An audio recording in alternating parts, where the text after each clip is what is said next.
എന്നെ ഞെട്ടിച്ചെളുന്നത് രാഹുൽ ഗാന്ധിയാണ്. ആ പ്രസംഗത്തെ പറ്റി ഒരു 3 വാക്കിൽ പറയുകയാണെങ്കിൽ precise, sharp and strategic. Rahul ഗാന്ധിയാണോ പ്രിയങ്ക ഗാന്ധി? രാഹുൽ ഗാന്ധി.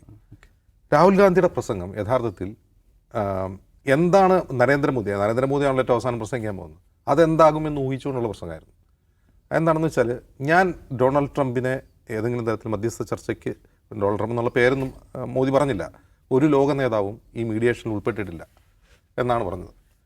പക്ഷേ തലേ ദിവസം രാജ്നാഥ് സിംഗ് പ്രസംഗിച്ചതിനെയും ഇനി പ്രസംഗിക്കാൻ പോകുന്ന മോദിയെയും കൂടി പ്രതിരോധത്തിലാക്കുന്ന ഒരു പ്രസംഗമായിരുന്നു രാഹുൽ ഗാന്ധിയുടെ. അതിൻ്റെ ഒരു പ്രധാനപ്പെട്ട കാരണം, ഒന്ന്, രാജ്നാഥ് സിംഗിൻ്റെ പ്രസംഗത്തിലെ വളരെ ഗൗരവമായ ഒരു പരാമർശത്തെ അദ്ദേഹം എടുത്തു വരുത്തിക്കൊണ്ടാണ് ആ പ്രസംഗം തുടങ്ങുന്നതിന്. അദ്ദേഹം പറയുന്നതാണ്, 1/7 ഓപ്പറേഷൻ സിന്ദൂറിലെ പാകിസ്ഥാൻ്റെ ആക്രമണം ആരംഭിക്കുന്നു. 1:37 director general of military operation, ഇന്ത്യയുടെ DGMO പാകിസ്ഥാൻ്റെ DGMOയെ ഫോണിൽ വിളിച്ച് പറയുന്നു, ഞങ്ങളിങ്ങനെയൊക്കെ ചെയ്തിട്ടുണ്ട്, ഞങ്ങൾ ഒരു എസ്കലേഷൻ ആഗ്രഹിക്കുന്നില്ല, നിങ്ങളുടെ മിലിറ്ററി ഇൻസ്റ്റലേഷനെ ഞങ്ങൾ ആക്രമിക്കില്ല എന്ന് പറയുന്നു. ഇതെന്തുകൊണ്ട് ചെയ്തു എന്നാണ് ഒന്നാമത്തെ ചോദ്യം. കാരണം രണ്ടുപേരും തമ്മിൽ തല്ലുകൂടുകയാണ്. ഞാൻ ഒരാളെ തല്ലിയിട്ട്, രാഹുൽ ഗാന്ധി ഇങ്ങനെ തന്നെയാണ് പറയുന്നത്, ഒരാളുടെ ചെകിട്ട് തടിച്ചിട്ട് ഞാൻ അടിച്ചു, ഇനി നീ തിരിച്ചടിക്കരുത്, ഞാൻ നിന്നെ വേറെ എവിടെ അടിക്കില്ല എന്ന് പറയുന്നത് പോലെയല്ലേ ഇത്? അതായത് ഞങ്ങൾ എസ്കലേഷൻ ആഗ്രഹിക്കുന്നില്ല എന്ന് പറഞ്ഞാൽ എന്താണ് അതിനർത്ഥം? ഞങ്ങൾ ഇനി നിങ്ങളുടെ മിലിറ്ററി ഇൻഫ്രാസ്ട്രക്ചർ ഞങ്ങൾ ആക്രമിക്കില്ല എന്നാണ് അർത്ഥം. നിങ്ങളുടെ മിലിറ്ററി ഇൻഫ്രാസ്ട്രക്ചർ ഞങ്ങൾ ആക്രമിക്കില്ല എന്ന് പറഞ്ഞ് ആ ഓപ്പറേഷനെ തുടർന്ന് നമുക്ക് 4-5 ഫൈറ്റർ ജെറ്റുകൾ നഷ്ടപ്പെട്ടു എന്നുള്ള വസ്തുതയാണ്.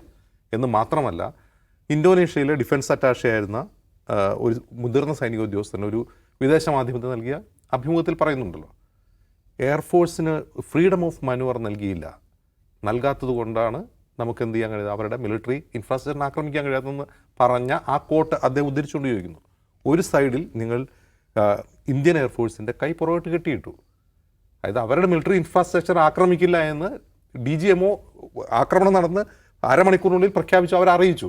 എന്നിട്ട് അവരുടെ മിലിറ്ററി ഇൻഫ്രാസ്ട്രക്ചർ ആക്രമിക്കാൻ നമ്മുടെ ഫൈറ്റർ ജെറ്റുകൾ നഷ്ടപ്പെടുന്ന രീതിയിൽ നമ്മുടെ എയർഫോഴ്സിൻ്റെ കൈ കെട്ടിയിട്ടു. ഇതെന്തിന് ചെയ്തു? അതിൽ ഒന്നാമതായി രാഹുൽ ഗാന്ധി ചോദിക്കുന്നത്, നിങ്ങൾക്ക് പാകിസ്ഥാനെ ആക്രമിക്കണമെന്ന പൊളിറ്റിക്കൽ വില്ലില്ലായിരുന്നു.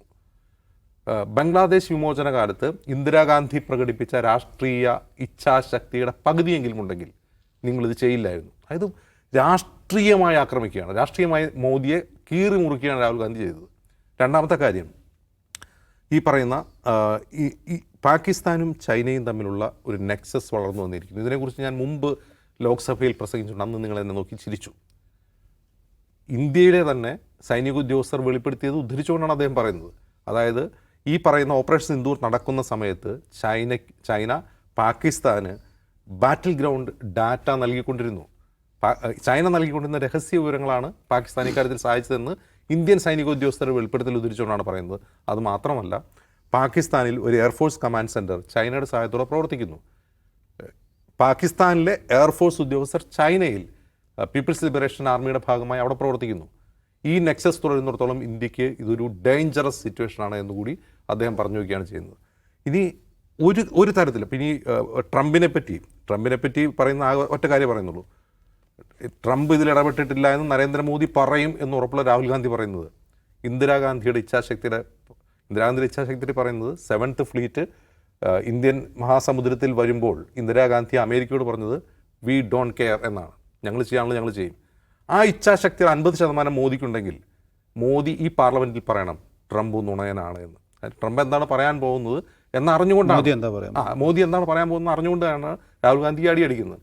രാഹുൽ ഗാന്ധി അവിടെ പ്രസംഗിച്ചുകൊണ്ടിരിക്കുമ്പോൾ ഞാൻ ശ്രദ്ധിച്ച മറ്റൊരു കാര്യം, അദ്ദേഹത്തിൻ്റെ ഈ ഫ്രെയിം കുറച്ച് വൈഡ് കാണിക്കുമ്പോൾ തൊട്ട് ബാഗിൽ ശശി തരൂർ ഇരിപ്പുണ്ട്.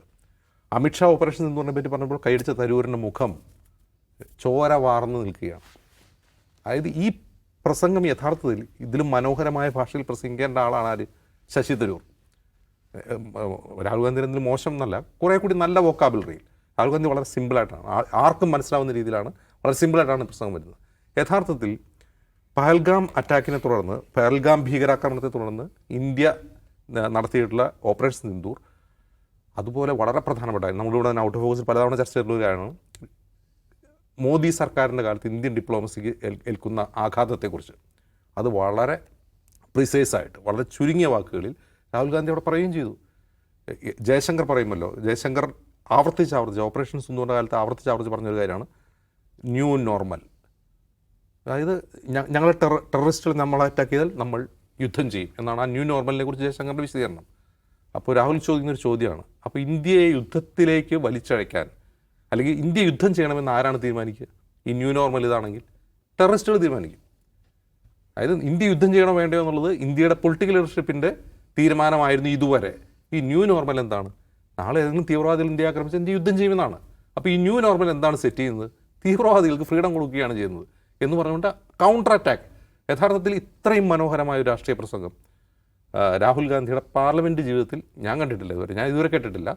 ആ ഉന്നയിച്ച ഒരു ചോദ്യവും പരാമർശിക്കാൻ മോദിക്ക് കഴിഞ്ഞില്ല. മോദി പറയുന്ന ഓപ്പറേഷൻ സിന്ദൂർ ഞങ്ങൾ വിജയം ആഘോഷിക്കുകയാണ്, അത് ചെയ്തു ഇത് ചെയ്തു എന്ന് പറയുന്നതല്ലാതെ എങ്ങും തൊടാതെ സാധാരണ ഗിമ്മിക്കുകൾ നടത്തുന്നതല്ലാതെ ഒരു ചോദ്യത്തിന് പോലും മറുപടി ഉണ്ടായിട്ടില്ല. മറ്റൊരു ദുഃഖകരമായ സംഗതി, രാഹുൽ ഗാന്ധിയുടെ പ്രസംഗം ഇന്ത്യയിലെ മാധ്യമങ്ങൾ മലയാളത്തിലേതുൾപ്പെടെ എങ്ങനെ റിപ്പോർട്ട് ചെയ്തു എന്നുള്ളതാണ്. ഈ പറഞ്ഞ കാര്യങ്ങളൊന്നും നമ്മൾ എന്തെങ്കിലും വാർത്ത കണ്ടോ? ഞാനിപ്പോൾ സംസാരിച്ച ഏതെങ്കിലും കാര്യം ഇന്നത്തെ ഏതെങ്കിലും പ്രമുഖ മാധ്യമങ്ങളിൽ റിപ്പോർട്ട് ചെയ്യപ്പെട്ടോ? ഞാൻ കണ്ടിട്ടില്ല.